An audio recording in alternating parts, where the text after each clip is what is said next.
안녕하세요. 코인 날려주는 남자입니다. 이번 주 비트코인과 알트코인의 큰 폭의 조정이 있고 나서 현재는 작은 변동성들이 지속적으로 발생을 하고 있습니다. 이런 상황에서 우리가 봐야 되는 악재가 해소된 게 무엇이 있고 또 코인 시장과 비트코인에 영향을 줄 변수들은 어떤 것들이 있는지 살펴보면서 시장을 전체적으로 점검하고 앞으로 어떻게 될지 예상해 보도록 하겠습니다. 선물청 맵상으로 봤을 때 비트코인 가격이 큰 폭의 조정이 있고 나서 바로 반등에 성공을 하며 10만 불 위로 올라갔던 걸 확인할 수 있습니다.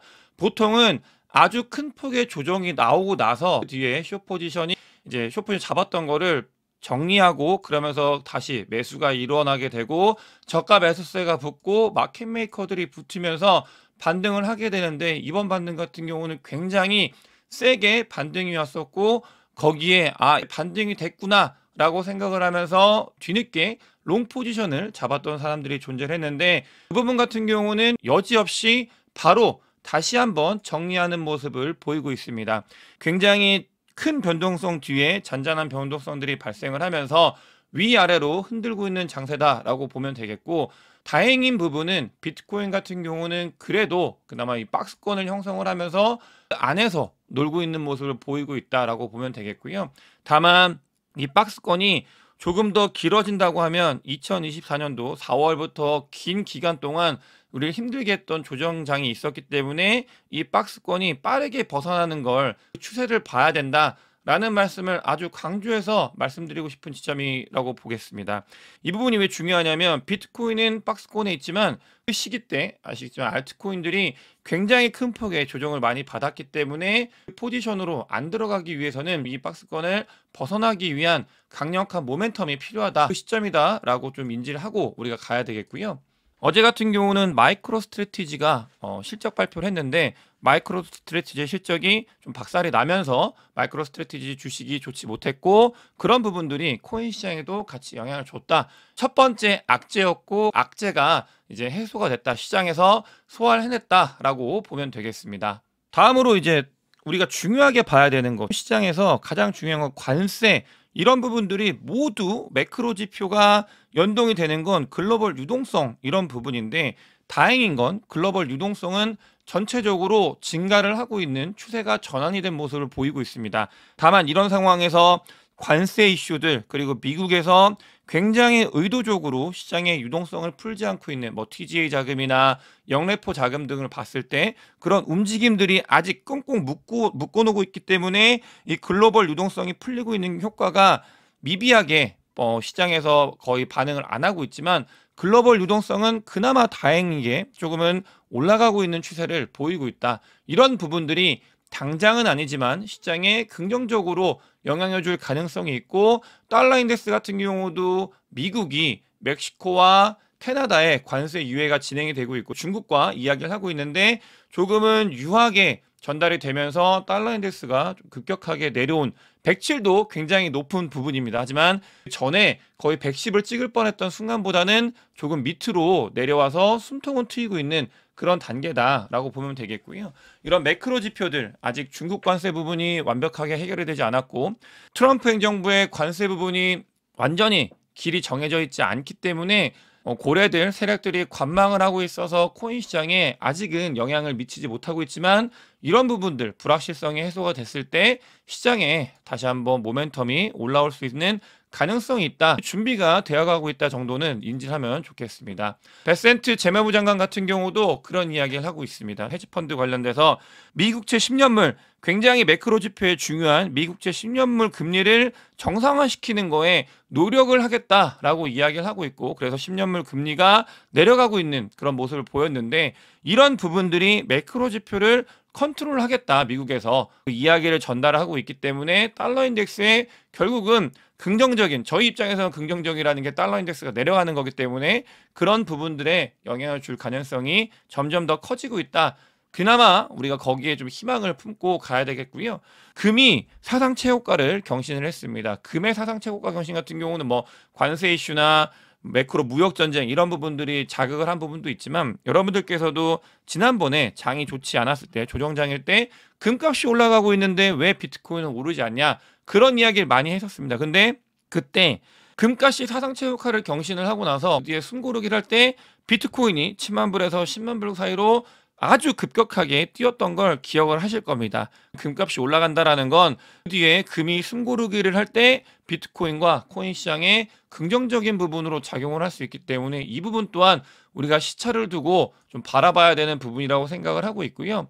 안타까운 부분은 이번 장이 여러분들이 느끼기에도 뭐 여러 사이클을 거치신 분들도 힘드신 부분들이 분명히 존재할 거예요. 저 같은 경우도 그렇게 느끼고 있는데 실제로 데이터상으로 봐도 힘든 장이 맞습니다. 이 과거 사이클 대비 어디로 가고 있는지를 봤을 때 이탈을 해가지고 가장 안 좋은 퍼포먼스를 보이고 있는 상황이거든요.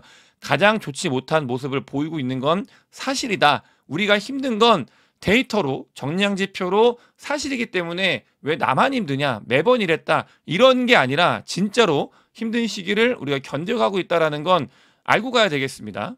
다음으로 이제 제목에서 두 가지 악재가 이제 해소가 됐다고 말씀을 드렸는데 첫 번째는 마이크로 스트래티지의 이제 주가 그런 부분들이 반영이 된 거고요. 두 번째로는 알트코인에 있어서 이거는 멤버십에서 굉장히 오래전부터 강조했던 조심해야 되는 부분이라고 말씀을 드렸던 건데 정말 이렇게 시장의 알트코인에 뒤흔들지는 몰랐지만 솔라나가 그레이스케일에 신탁이 되고 나서 그때 가격이 굉장히 쌌을 때 1년을 락업시키고 그 부분이 풀리는 부분이 있었습니다. 근데 이게 1월부터 2월 달까지도 그 물량이 존재를 했었는데 2월 5일 그러니까 한국 시간이 아니고요. 미국 시간으로 2월 5일이니까 오늘인데 그 솔라나 같은 경우도 밤 사이에 굉장히 큰 폭의 하락을 했잖아요. 이런 부분들이 영향을 주고 그 부분이 알트코인에도 영향을 줬을 텐데 드디어 이 솔라나에 있는 요 악재가 오늘부로 끝이 납니다. 뒤에는 또 뒤에 있긴 한데 몇 달 동안 없기 때문에 이 솔라나의 악재, 알트코인을 발목을 잡았던 이 악재가 이제 오늘부로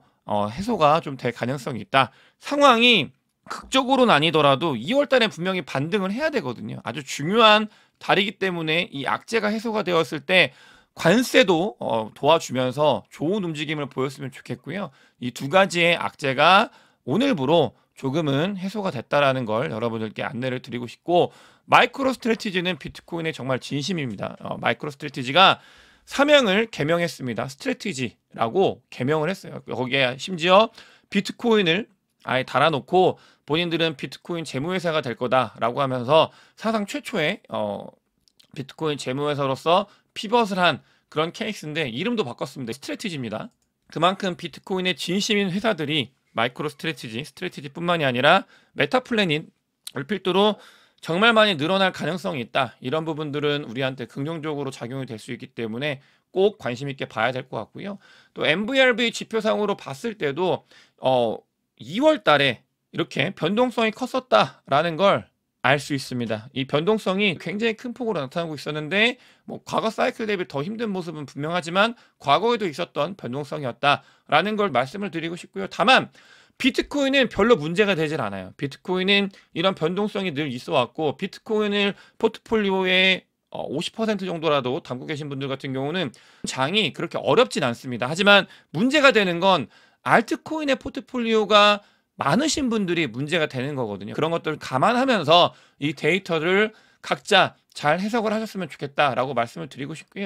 여러 가지 데이터들이 바닥을 찍고 있다, 반등을 할 수 있는 계기를 마련하고는 그런 자리가 되어가고 있다라는 걸 이야기를 하고 있습니다. 또 여기서 미국 국부펀드가 형성이 됐는데 90일 이내, 3개월 이내에 비트코인을 전략자산으로 삼을지 여부에 대해서 의사결정을 해야 된다고 합니다. 그러니까 신기하게도 뭔가 하나의 에피소드가 끝나면 그 뒤에 또 다른 에피소드가 코인 시장에 기대감을 갖게 만드는 이 사이클상 계속해서 어떤 재료들이 쓰여지고 있다. 재료가 끊임없이 나오고 있다는 게 정말 신기한 모습인데 이번에도 미국의 비트코인을 스트래티지 리저브로 가져갈 건지 이 여부가 90일 안에 나올 가능성이 있다. 그러면 코인 시장에도 또다시 자극을 할 수 있고 그게 발표가 되기 전이라도 자극을 할 수 있는 가능성이 있다라고 봐야 될 것 같고요. 트럼프 행정부에서 그런 게 생겼습니다. 미국 은행들이 비트코인 관련돼서 그리고 암호화폐 관련돼서 선제적으로 do something을 할 수 있는 길이 열렸습니다. 이런 부분들은 트럼프 행정부가 지금 비트코인과 알트코인들을 찍어 누른다라는 표현은 좀 그렇지만 굉장히 힘든 그 상황에서 인프라를 자기들 딴에 자기들끼리 자기들만의 인프라를 구축해 가고 있다라는 건 그냥 확인을 할 수 있어요. 뉴스에서 계속 나오고 있기 때문에. 다만 장이 좋지 않기 때문에 너무나 힘든 시기이기 때문에 이런 것들이 보이지 않을 뿐이지 미국은 트럼프 행정부는 준비를 너무나 차근차근 하고 있다. 거기에 더해서 블랙록 같은 경우는 비트코인 현물 ETF의 큰 성공을 필두로 유럽에도 ETP, 비트코인 ETP를 발행을 한다고 합니다. 그만큼 이 암호화폐 그리고 비트코인의 블랙록 또한 진심이고 세력은 계속해서 확장해 나가고 있고 미국에 의한 비트코인 성장 전략들, 비트코인을 미국이 가져가려고 하는 모습들 이런 것들은 여러 가지 뉴스 기사나 행동들이 끊임없이 이야기를 하고 있는 시기다라고 우리는 알 수 있겠습니다.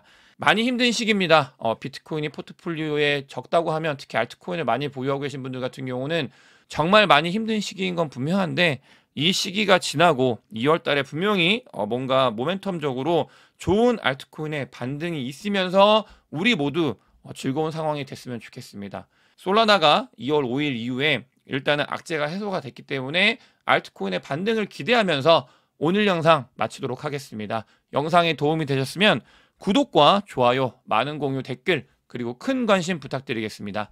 영상 봐주셔서 대단히 감사합니다.